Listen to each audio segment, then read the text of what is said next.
Hello and welcome to the Daily Millwall, Tuesday the 4th of February 2025. In today's Millwall news, we're going to start off with this. Positive team news for Millwall ahead of FA Cup third round tie at Leeds United. Yes, we have games to play. We bought the players, now we have to play them. And we're starting up with Leeds away in the FA Cup Saturday morning. So, Millwall winger Femi Aziz has stepped up his return from injury. The summer signing from Reading has not been available since coming off with an issue in the FA Cup win over Dagenham and Redbridge. But Lions boss Alex Neil was able to provide some positive updates when asked about early team news for this weekend's fourth round tie at Leeds United. Well, Femi will train today, he's in full training now. Said Neil, talking to the South London Press this morning. Domo is not far away and he'll do his part of the session and drop out. Ryan Leonard will be back at the end of March. Josh Coburn is back on the grass and he's taking part in the first part of the session today. We have a few bodies coming back. Hutch won't be far away. I imagine he'll be start doing a little bit on the grass, but not with the team. I didn't even know Hutch was injured. Was he not on the last bench then? I didn't even notice, to be honest. So there you go. Players are coming back. But we've already signed other players. It's going to be fun, fitting all these players in. And that's what we're going to talk about now. They asked him, what are you going to do with all these players that you signed? You can't play them all, can you? This is from the southernnews.co.uk. It's a better problem to have. Alex Neil discusses competition for places following Mill's January spending spree. Alex Neil said he expects there to be stiff competition for places in the forward areas after Mill's spending spree in the past month. The Lions signed 8 players in the January transfer window, 6 of which play in advanced positions of the pitch. It's a welcome change for Neil's side, who only a week ago lacked attacking depth with Callum Scanlon, Femi Aziz, Josh Coburn and Edomu Mackle all out injured. Apparently, I don't know if it's been mentioned, no one's written a story about it today, but it was on Callum Scanlon's Instagram, and he's basically said he's gone back to Liverpool, so I don't know if that was if that's official, in that he's officially gone back and the deal has been ended early, because we did sign the Chelsea left back quite late, so maybe they were waiting to see if they could get if they were able to get out of the Scanlon deal with Liverpool. So that would give them the financial manoeuvring to get the other guy in on loan. So maybe that's a situation, I don't know. Well, it's a better problem to have, Neil said. It's more of a juggling act in terms of trying to keep all those players happy, but it really is quite straightforward. If you deserve to play, you'll play, and if you don't, then you need to do more. There's been no promises made to any player, everything to this point will be based around, what they're doing and how they perform, and that'll be a dialogue that I'll have with them continually. There will be ones that will need to be a bit more patient and bide their time, because they are maybe not exactly here for the here and now. But ultimately, it'll be decided by them, because like I've already shown, the likes of Rees and guys like that who are playing regularly just now, it's purely based on who's doing their best, and that's ultimately what I'll be picking around. I think we've been light at the top end of the pitch for a while, and we've had guys playing out of position a lot, and I think that we needed to add in some numbers at the top end. I think what happens in January, it's a really strange window in the fact that, sometimes a lot of opportunities present themselves and sometimes very few opportunities present themselves. But, fortunately enough for us, we've landed on guys who we deem have got a real bright future and a potential for us as a club. And why wouldn't you do that if you've got a chance to do it, I know at the moment it feels as if we're heavily stocked, which, it might do, but that's if you're viewing it as every single player is here for the here and now, whereas what will actually happen is that the ones that are ready will show they're ready, and the ones that are not quite ready will have to work their way towards that point. Millwall had a busy final week of the window, signing 6 players in the span of 4 days, including academy product Zach Lovelace back from Rangers. That one was one that was spoken about at the start of the window. I think They were free. I don't like to say younger boys because age doesn't really matter. It's probably more in terms of experience. But obviously AJ, Zach and Benicio were three that had been targeted at the start of the window. That had been the discussion points, and we were always confident that we could get the three of them done. Obviously, we knew we needed to fill a gap for the main leaving, so we went and got Camille, and then obviously we needed cover at a left back because if anything happens to Joe, we don't have a left back, so we needed to cover that off as well, which is important. And I think all in all, we've had a good window. I think we've had a bloody excellent window, but the proof is in the pudding. Exactly. It might look good on paper. Let's see how they play on the grass. And here we go. This is similar but different, I believe. So this is from londonnewsonline.co.uk. I had a scan of it. I haven't fully read it. So Millwall was confident no squad holes after January transfer window trading, with Chelsea defender having opportunity to impress. Millwall head coach Alex Neil does not feel that there were any areas of the squad left short after the winter transfer window closed. The Lions had a hectic trading period with 8 additions. Our paper reported that the South Londoners had shown interest in taking Anthony Dickstill on loan, but his parent club Middlesbrough did not allow the right back to move as they failed to reinforce that area themselves. Millwall have Ryan Leonard and Danny McNamara both injured. The latter will not feature again this season, but January signing Tristan Kramer, centre-back, has performed admirably in the full-back spot. Asked if there were any positions that failed to be adequately addressed in the window, Niels told the South London Press, "Oh no, I don't think so. I'll tell you the reason for why. Any right back I brought in right now isn't going to start ahead of Tristan Kramer. It's really as simple as it is. We're expecting Lenny back probably by the end of March, and we've got Wes as backup on that side as well. What we did do was we needed to cover off the left back, and that became more of a priority than the right back scenario. With the greatest respect at right back, with the way we play at the moment, because we're bumping it up that side and are flattering it on the left, we've got more players who could do that on the right than we could on the left, in my opinion. And the fact that we sign players permanently is really good. You find a lot of loan businesses done in January. Don't get me wrong, they're important. The way I view a loan as well is that you want to take one you could potentially make permanent going forward in the future. For instance, Zach Sturge coming in, he's 6 foot plus, left-footed. He can run and be physical, and you're looking at Zach and thinking he's got an opportunity to the end of the season to impress here.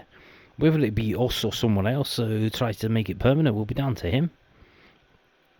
So there you go. Now, wanting to mention the unforgotten man. The other day, the deal wasn't even announced properly by anyone involved. I found out live when I was recording the video. You see that in yesterday's video. And it was announced after the transfer window closed. Technically, 11 o'clock. Obviously, it was still open because the deal went through. So, yeah, just wanted to read this story out for Connal Trueman, the forgotten man. This is from mkdons.com. Don deal. Connal Trueman moves to Milton Keynes. God have mercy on his soul. MK Dons are delighted to have completed the signing of 28-year-old goalkeeper Connal Trueman from Sky Bet Championship side Millwall on a permanent transfer. The goalie becomes MK Dons' 7th signing in the January transfer window. The keeper moves to Stadium MK off the back of featuring 6 times for Crawley Town in League One this season and keeping 2 clean sheets. Trueman has been on the books at Millwall since the summer of 2022, spending 3 seasons at the Den. Prior to his time in South East London, the shotstopper was a Birmingham City player, having come through the Blues Academy and playing for the club 15 times between 2014 and 2022. An experienced EFL player, Trueman also enjoyed loans at AFC Wimbledon, Swindon Town and Oxford United while at St Andrews. There are also loan spells in the National League and National League North with Solihull Moors and Leamington, respectively. Trueman will now join up with his new MK Dons teammates ahead of Saturday's league game against Bromley at Stadium MK. Everyone at Stadium MK is thrilled to have Connal on board for the rest of the season and would like to thank Millwall for their cooperation. Which suggests that it was maybe there was no money involved for their cooperation. You often find, so I imagine if his contract was up at the end of the season and they told him that, or he found out, and he would like, well, like, if you're not going to give me a new contract, like, can I go? And they go, okay, well, we'll just rip up your contract and you can go. So it sounds like that's what's happened. So fair play to him, you know. He had a little taste of it. He went to Crawley on those 2 emergency loans. He played in League One. It was like, ooh. The first time, he conceded a lot of goals, but it apparently wasn't his fault because the fans were raving about him. And that was in League One. MK Dons are in League 2. So obviously closer to home. It's technically in the Midlands, sort of. So, you know, good luck to him. Good luck to him. Fair play. Now, it's match day today. Don't know if you know that. The under-21s. They've won 6 in a row. They are unstoppable. Mills under-21s defeated AFC Bournemouth 2-0 at Campbell Road in the Professional Development League on Tuesday afternoon. Jaden Celestine Charles and Tom Lee were on target as Kevin Nugent's side notched up a 6th straight victory, a run that now puts them within touching distance of the South Division summit with games in hand.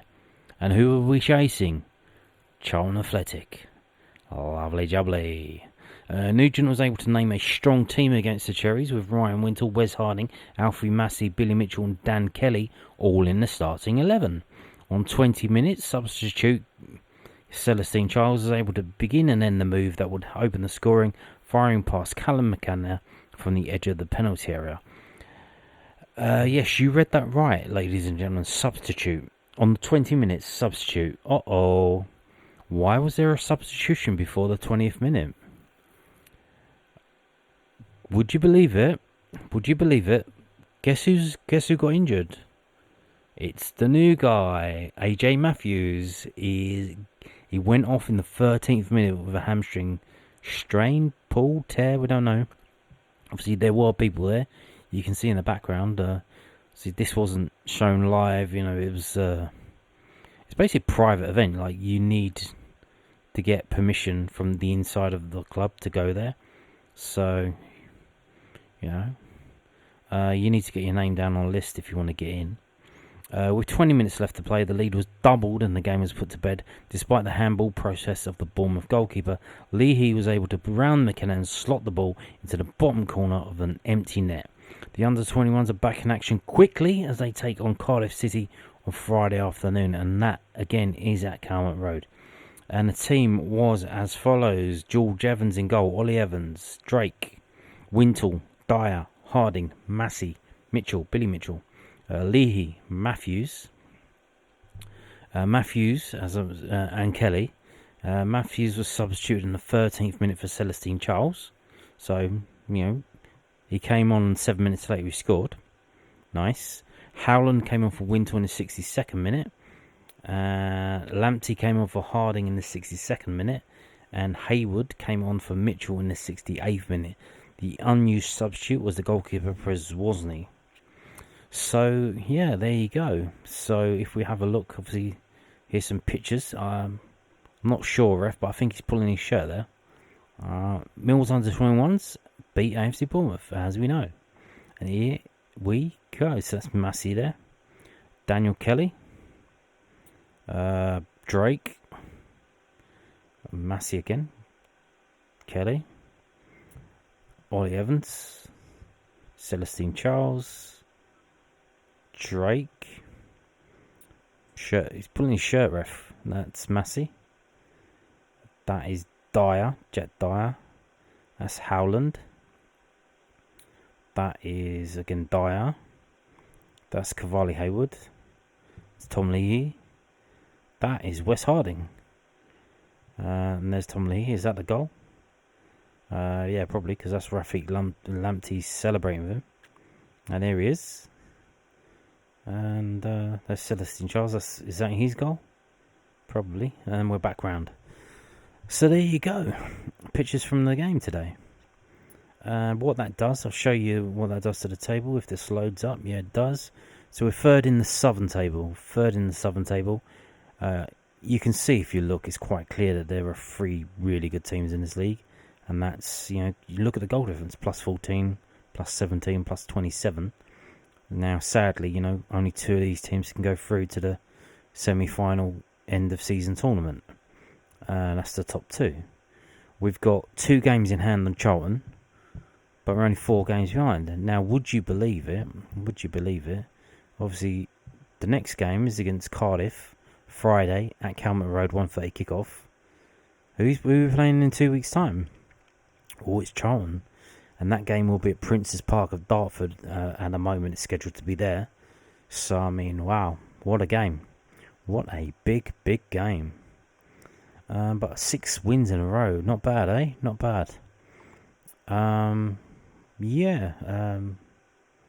we look here, you can see the next game, just 2 days, 15 hours, 34 minutes and 30 seconds away. And then they got Charlton, and obviously these are preliminary. They might be moved at the moment, obviously. Now, one thing I want to mention. So obviously they have the games at the training ground, and obviously that's convenient for them. They do have some of the games at the Den. Obviously at the moment the Den pitch is not in the best, so I think they're waiting for the summer sun to start shining on the pitch to kind of fix that. And then they've put some games on at the Den, starting in March. But, with the direction that the club want to go in, with the young talent that they want to boost, they want to push, they want to post them on their goals on social media, they want to get it all out there. It is like, obviously, and not only that, but obviously on the Millwall website, if you're logged in, I'm not sure if it's just a login or if it's Millwall TV Plus. I think it's Millwall TV Plus. You get to watch the whole game back. You can watch the whole of the under 21 games. You can watch them all back. They've been doing that for the last 3 or 4. So obviously, you've got these young talented players. They need to be seen to be playing. And it's just a shame, that the games are at Calmet Road and you don't let fans in. Like, obviously, it's a workplace. It's your workplace. You probably don't want randos walking in. But if they could put some kind of like bleachers there that people could go and sit in, charge them money, like a $5 here, $5 there, because it all adds up. You got FFP and that. You want income. You want to raise your income. Like, there you go. But obviously I can understand why they don't do that, but it is what it is. But there you go. Now, I want to finish by mentioning this. This is from millfc.co.uk, the club's official website. Millwall fans raise another incredible total for the Mizzen Foundation.